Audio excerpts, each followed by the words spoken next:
రావలసిన ఫలితమే వస్తుంది. ఎంతో కష్టపడతాం, ఫలితం రాదు. ఒక్కోసారి అసలు ఏం పని చేయం, అనుకోని ఆనందం వచ్చి ఒళ్ళో పడిపోతుంది. ఈ రెంటికి కారణం ఎవరు? మనమా? కాదంటున్నారుగా భగవాన్. అసలు ఉపదేశసార ప్రారంభమే ఈ భావనతో ప్రారంభించారు ఆయన. కర్తురాజ్ఞయా ప్రాప్యతే ఫలం కర్మ కింపరం కర్మ తజ్జడం అంటూ. నువ్వు చేసే కర్మలన్నీ దైవాలేం కావవి, దైవం కోసం చేసే కార్యం కూడా దైవం కాదన్నారు ఆయన. కర్మలు జడాలు, వాటికి ఏం తెలియదు, అవన్నీ జరిగిపోతూ ఉంటాయి. ఆ జరిగిపోతున్న వాటికి ఫలితం ఇచ్చేవాడు మాత్రం ఎవడో ఉన్నాడు, వాడిని కర్త అనుకుందామన్నారు ఆయన. ఆ కర్తే కారణం అవుతున్నాడు, వాడే ప్రేరణ చేస్తున్నాడు, వాడే చారణాన్ని అనుగ్రహిస్తున్నాడు, వాడే మనతో విచారణ చేయిస్తున్నాడు, వాడే తారణానికి మార్గాన్ని చూపిస్తున్నాడు. అంటే ఇదంతా ఎవరి వల్ల జరుగుతున్నది అంటే ఈ వ్యవహార నిష్టలో కూడా, ప్రాపంచికమైన భావనలో కూడా భగవంతుడే ఉన్నాడు. భగవంతుని యొక్క శక్తే మనల్ని నడిపిస్తున్నది, మన చేత అనిపిస్తున్నది అని ఎవరు నిత్యస్పృహలో ఉంటారో వాళ్ళకి ఈ అంటున్న దాని వలన కలిగే ఫలితాలతో కూడా ఎట్టి సంబంధం లేదు. తాను అనవలసి ఉన్నది గనక అంటున్నాడు, వినవలసి ఉన్నది గనక వింటూ ఉన్నాడు. అనిపిస్తున్నవాడు వినిపిస్తున్నవాడు మాత్రం వాడు వేరే ఉన్నాడు. ఇది వ్యవహార నిష్ట. నేను జ్ఞానిని అయిపోయినాను, నాకు ఈ లోకంతో ఏం పని లేదు అంటావా? వీళ్ళు లేదన్నారు, భగవత్పాదులు అన్నారు, భగవాన్ కూడా అదే అన్నారు. నీవు జ్ఞాని అయిన తర్వాత ఈ లోకానికి మరింతగా ఉపయోగపడాలి. నీవు ఒక విజ్ఞాన సర్వస్వాన్ని, ఒక ఎన్సైక్లోపీడియా అయిపోయినావు అనుకుందాం. అది నీ దగ్గరే ఉంచుకుంటే ప్రయోజనం లేదు. అందుకే భగవాన్ శ్రీ సత్యసాయిబాబా వారు ఆధునిక కాలంలో అటు ఇంగ్లీష్లో ఇటు తెలుగులో సూటిగా ఒక బోధ చేస్తారు. పట్టుకోగలగాలి. దాచిపెట్టి ఏం ప్రయోజనం? దాచిపెడితే అంతా పాచిపోతుంది. పంచిపెట్టడం మొదలుపెట్టు, పెరుగుతూ ఉంటుంది. ఎంత అందమైన మాటలు చూడండి. దాచిపెడతాం, తినము, ఓడి పెట్టం, మర్నాడికి పదార్థం పాడైపోతుంది. And we consign it to dustbin. ఎవరు తిన్నట్లు?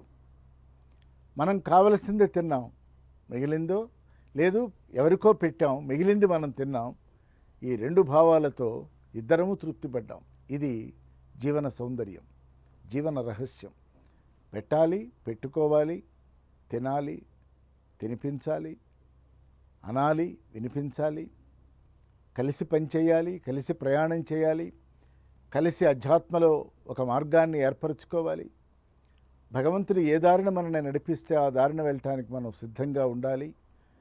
ఆ వెళ్ళటానికి కావలసిన మనస్సుని మాత్రం మనకు కావలసినట్లుగా తీర్చిదిద్దుకోవాలంటున్నారు భగవాన్. అంటే యాతనామయమైనటువంటి ఈ ప్రపంచంలో యోగత్వాన్ని సిద్ధించుకుని తత్వదర్శనం చేద్దామనుకునే యోగి కూడా మనస్సు మీద ఆధారపడే పని చేయాలి. కానీ యోగి దగ్గర ఉన్న మనస్సు వేరు, మన దగ్గర ఉన్న మనస్సు వేరు. యోగి సర్వాత్మన ఆత్మదర్శనం చేస్తాడు, ప్రయత్నం చేస్తాడు. He will transcend time and space. కాలాన్ని దాటుతాడు. రేపు జరగబోయేదేమిటో గ్రహించగలుగుతాడు. నిన్న కొన్ని ఏళ్ల క్రితం ఏం జరిగిందో స్మృతిపథంలో ఇంప్రింట్ చేసుకొని ఉంటాడు. వర్తమానంలో అవసరమైనప్పుడు దానిని నిదర్శనపూర్వకంగా ప్రదర్శిస్తాడు. అంటే ఇన్ని ఆత్మశక్తులు ఉన్నాయి, ఇంత విషయం దీని వెనక ఉన్నది అనకు బోధించటం కోసమే. మనం దాన్ని అందుకోగలిగిన స్థాయిని మనం పొందుతూనే మానవ జీవన వికాసాన్ని మనం సాధించుకోవాలి. ఇక రెండవది బ్రహ్మనిష్ట.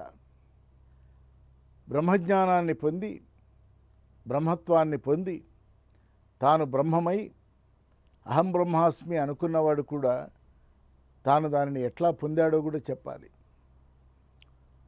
మాట ద్వారా అన్నా చెప్పచ్చు, మౌనం ద్వారా అన్నా ట్రాన్స్మిట్ చేయొచ్చు, కానీ చెప్పాలి.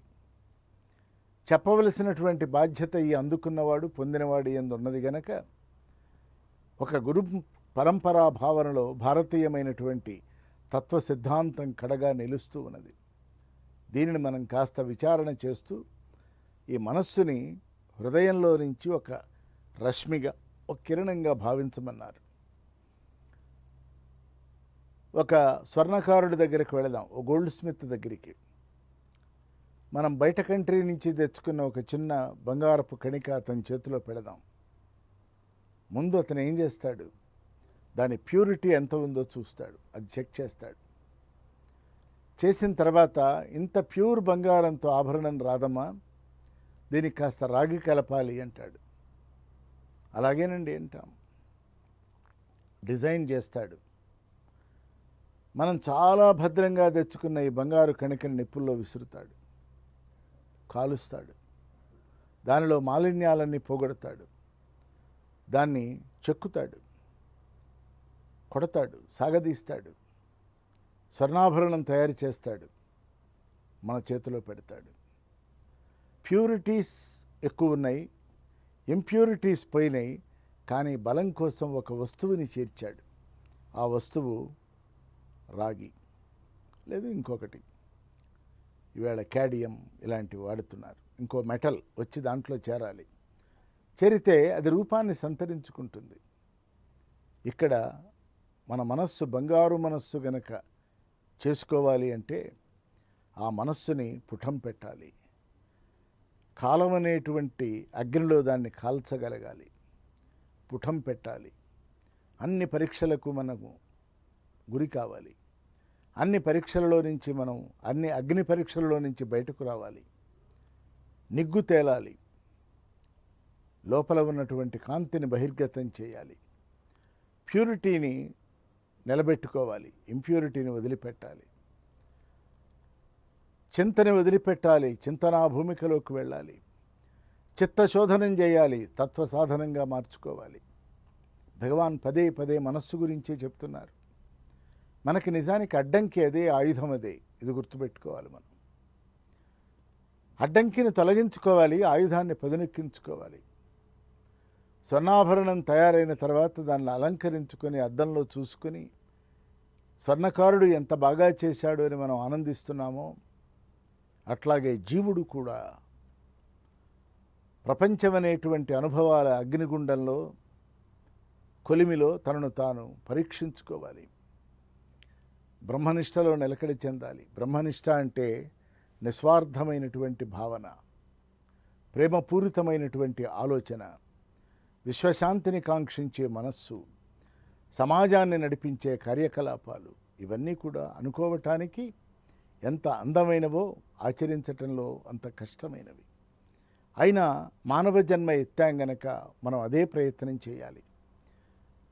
బ్రహ్మనిష్టలో ఉన్నటువంటి జ్ఞాని తన మౌనం ద్వారా, తపస్సు ద్వారా, అనేకమైన విషయాల ద్వారా ప్రపంచాన్ని ప్రభావితం చేస్తున్నాడు, చేస్తూనే ఉన్నాడు. ఈ ప్రభావితమైనటువంటి మనస్సు మరి అనేక మందిని ప్రభావితం చేస్తూ ఉన్నది. 1000 దీపాలు వెలిగించాలంటే మరొక 1000 దీపాలు అవసరం లేదు. ఒక చిన్న దీపం చాలు. ఒక చిరు దీపంతో అనేక దీపాలను వెలిగిస్తూ వెలిగిస్తూ వెళ్ళినట్లుగా జ్ఞాని తన చూపు ద్వారా, సంకల్పం ద్వారా, తలపు ద్వారా, మౌనం ద్వారా, నిర్మల నిశ్చలమైనటువంటి చరిత ద్వారా, మధుర వర్తనం ద్వారా, కరుణాసంభరిత హృదయం ద్వారా, ఆత్మను ఎరిగినటువంటి తత్వదర్శనం ద్వారా ఈ ప్రపంచానికి సమున్నతమైనటువంటి మార్గోపదేశనం చేస్తూ బ్రహ్మనిష్టను, వ్యవహారనిష్టను పర్ఫెక్ట్గా సమన్వయం చేసి, బ్లెండ్ చేసి కర్మ సుకౌశలాన్ని ప్రపంచానికి అనుగ్రహిస్తున్నాడు. ఆయనని చూసి నేర్వవలసింది ఎక్కువ ఉంటుంది, బోధల వలన పొందేది చాలా తక్కువ ఉంటుంది. చూస్తూ ఉండాలి. మనం గురువుని స్వీకరించినప్పుడు ఆ గురువు తన జీవితాన్ని ఎట్లా గడుపుతున్నాడో మనం గమనించుకోకపోయినట్లయితే ప్రయోజనం లేదు. గురువు చెప్పిన మాటలు వెళ్ళవేస్తే ఏం ప్రయోజనం? పారాయణం చేసినా ప్రయోజనం లేదు. ఆచరించాలి.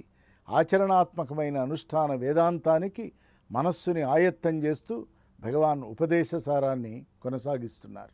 అరుణాచల